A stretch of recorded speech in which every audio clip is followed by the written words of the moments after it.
My name is Tavon Bridges. I'm with NC Heat and YY. I'm 18 years old. I've been in Raleigh all my life.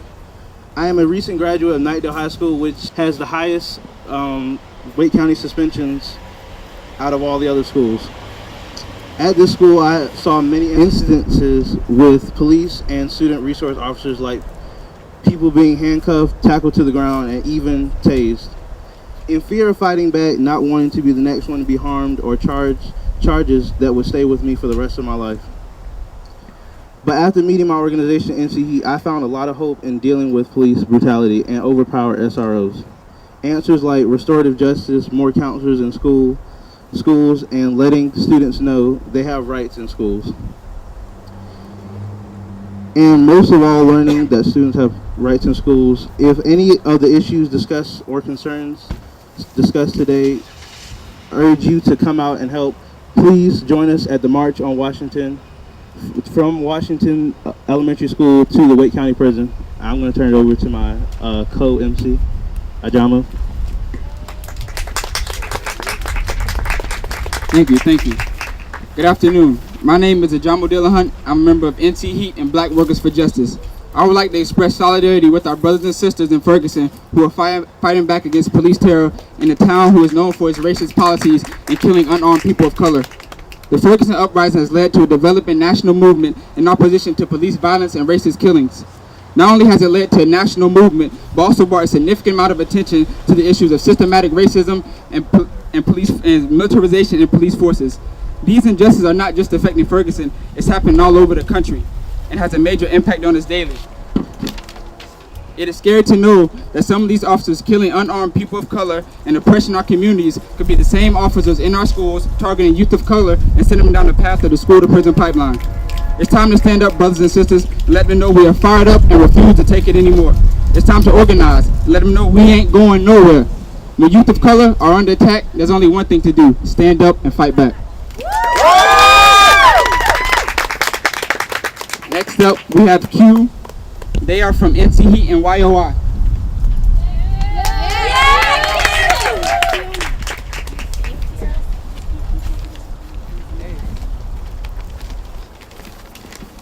Good afternoon. My name is Q Weidman. I work with the Youth Organizing Institute, and I worked with NC Heat in high school.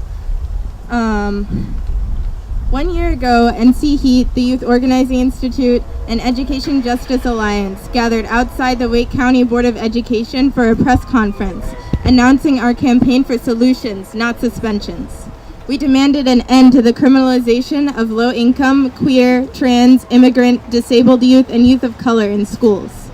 We spoke out about the racist, ableist, and heterosexist disparities in the rate of suspensions and in-school arrests. We spoke about the violence that students experience daily from school resource officers and security guards. This year, we are gathered outside Raleigh PD headquarters, along with members of 3 more organizations: Inside Out, Upside Down, CORE, El Pueblo, and Youth Against Rape Culture. We are here to implicate the police in the violence of the school-to-prison pipeline.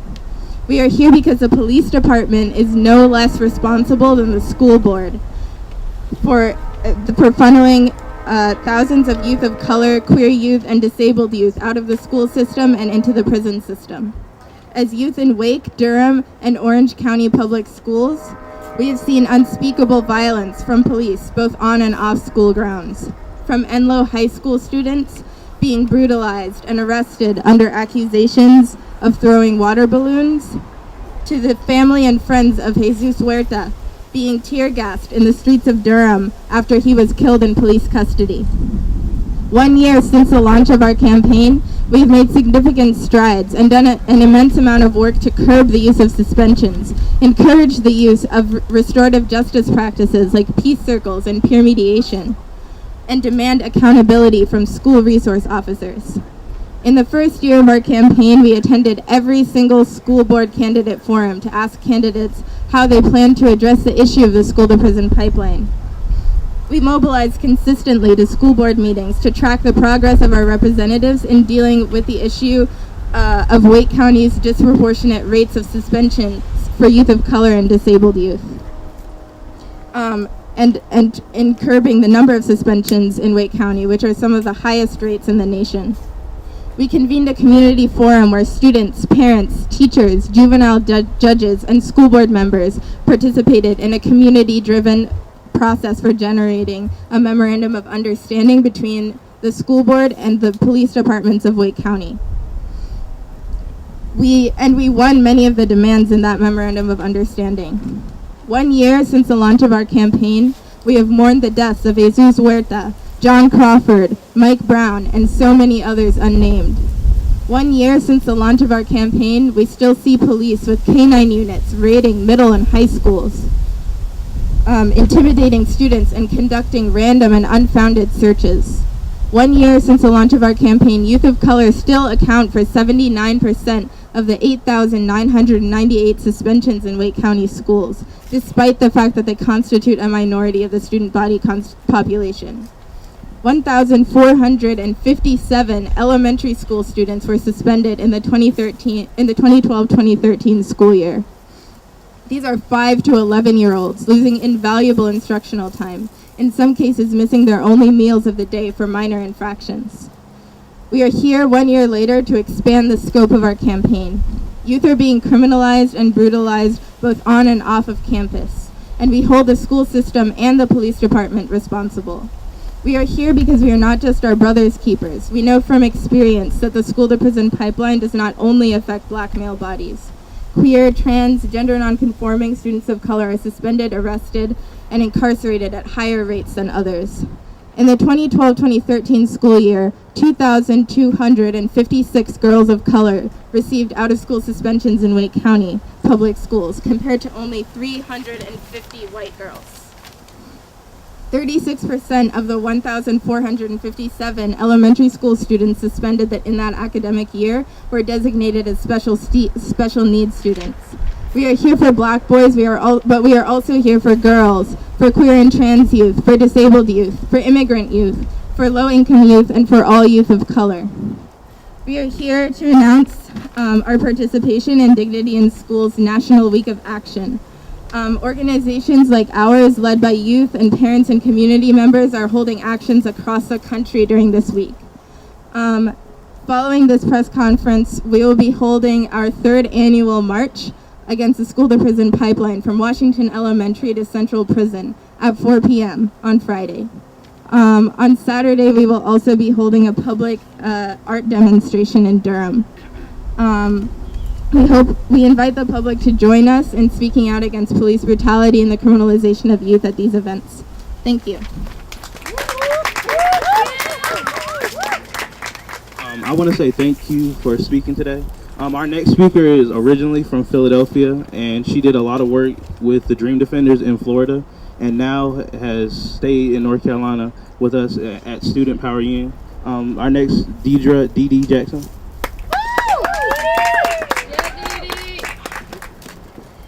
Good afternoon, everyone. So first, I need everyone here to repeat after me.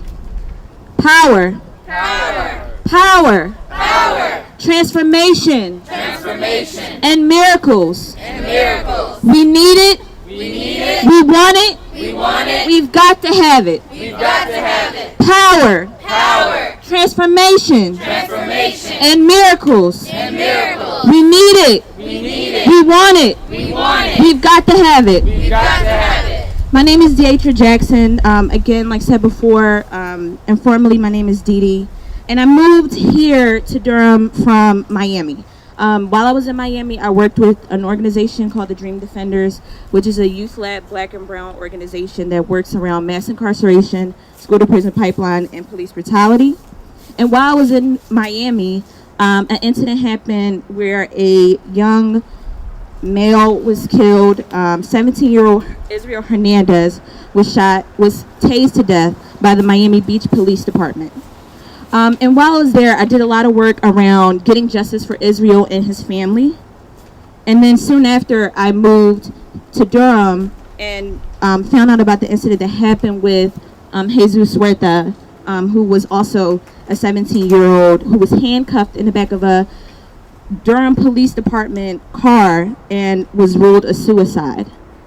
Not only that, recently, I stood in solidarity with the Ohio Student Association in Xenia, Ohio, after John Crawford, who was a black male who was killed 2 days before Mike Brown in a Walmart, inside of the Walmart in Xenia, and by the Xenia Police Department.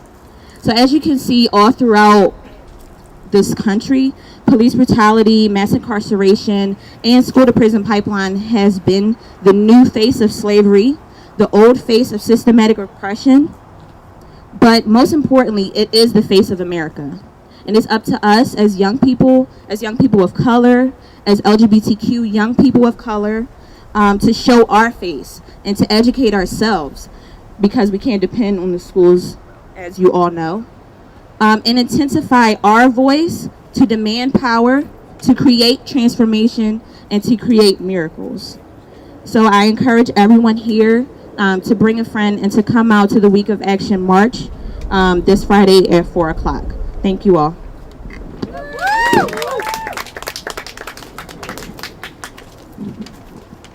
Next up, we have Fiona Allen from Inside Out.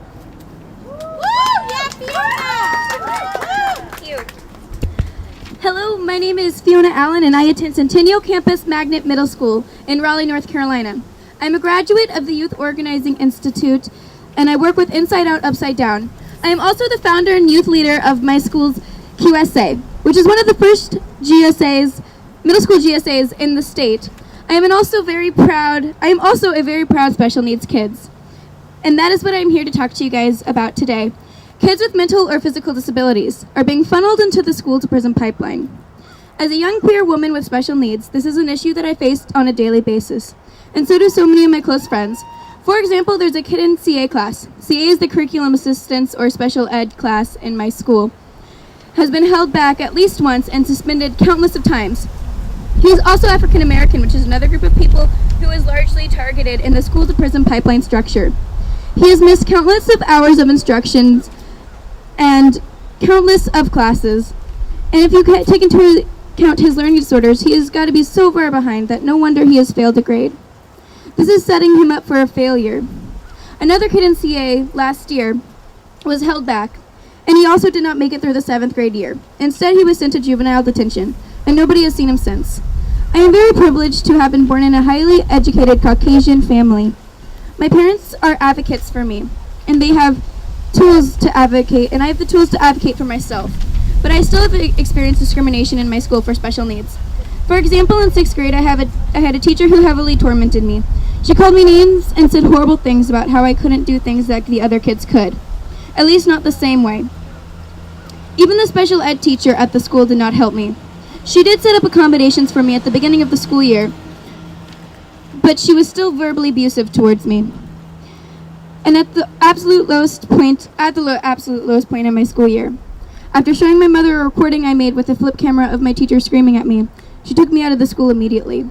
All through the rest of my 6th grade year and most of the next year, I suffered through post-traumatic stress disorder, which triggered my severe and chronic anxiety, which I still face today.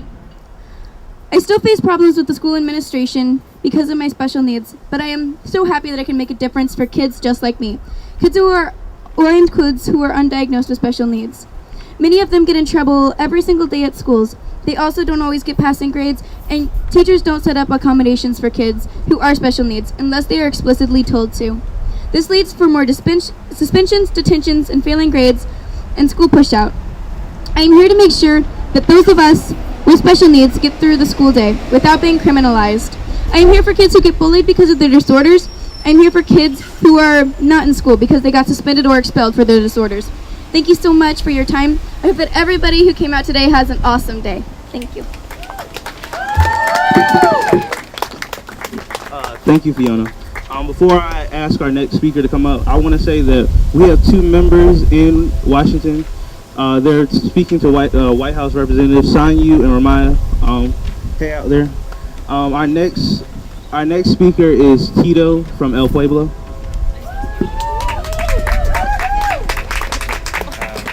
Hello, everybody. Good afternoon.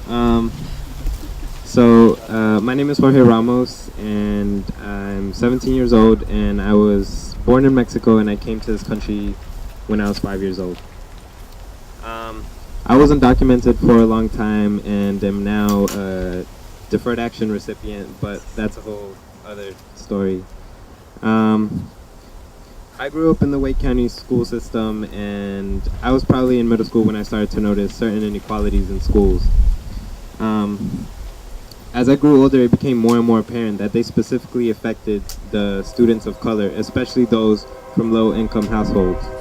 It was always the Hispanic kids or the black kids being the ones in after-school detention or the ones getting into fights. You'd always hear people name their ethnicities as some sort of answer to why they were always in trouble or getting suspended.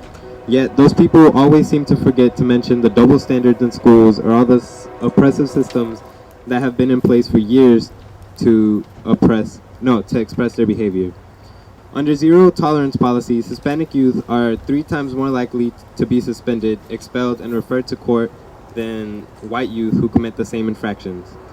And also, many Hispanic parents are often left out of their child's education due to language barriers or unflexible work hours. How is it okay to criminalize someone before they're even given a chance to demonstrate their potential? Frequent uses of suspensions and expulsions reduce students' opportunities to learn. What this is about is the criminalization of entire groups of people, both in the streets and in our schools. We shouldn't be afraid at the sight of a police car or of a school resource officer. How is it right that from an early age we are conditioned to think that we are doing something wrong just by being who we are, by existing? Solutions, not suspensions. Thank you.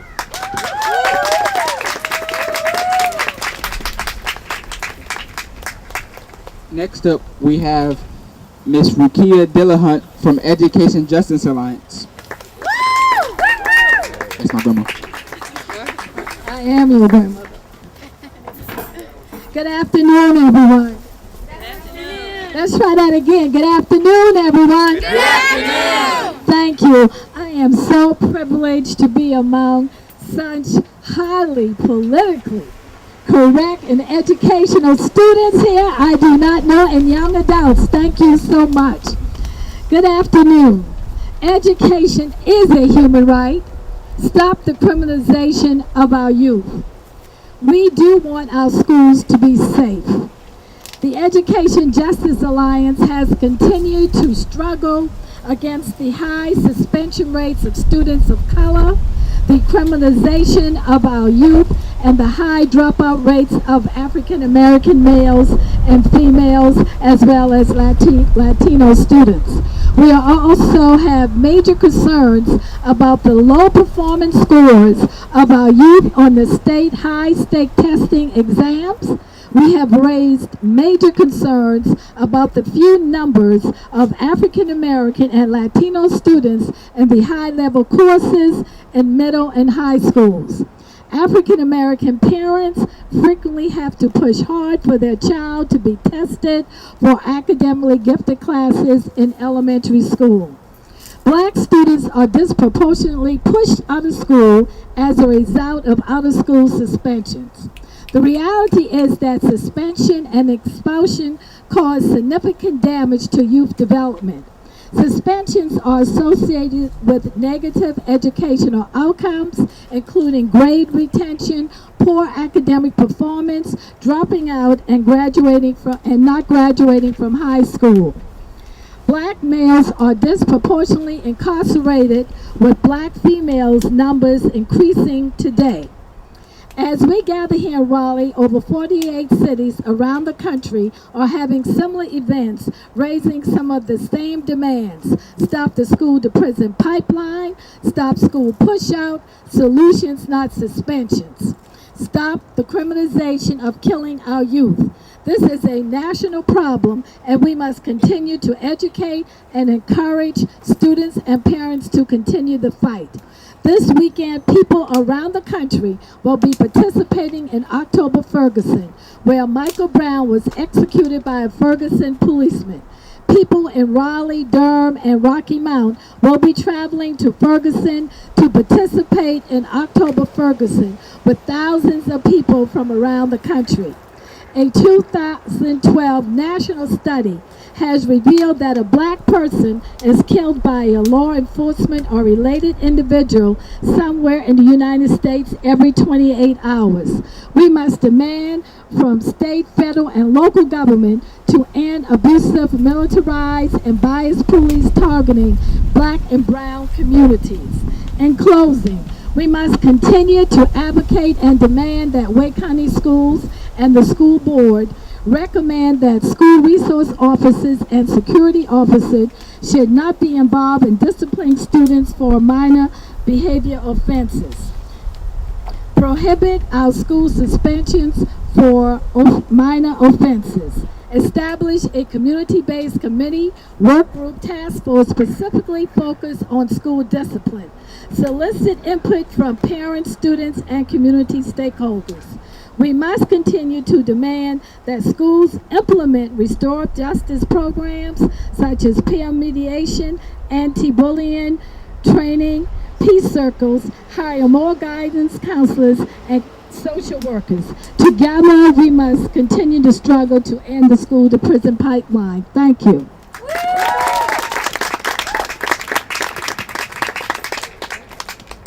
Thank you. In closing, we want everybody to come out to the march on Washington to the Wake County Prison. But before we leave, we're going to close with a couple of chants led by Q. I said, my people, we tell a story. We tell the whole wide world this is student territory. I said, my people, we tell a story. We tell the whole wide world this is student territory. Woo!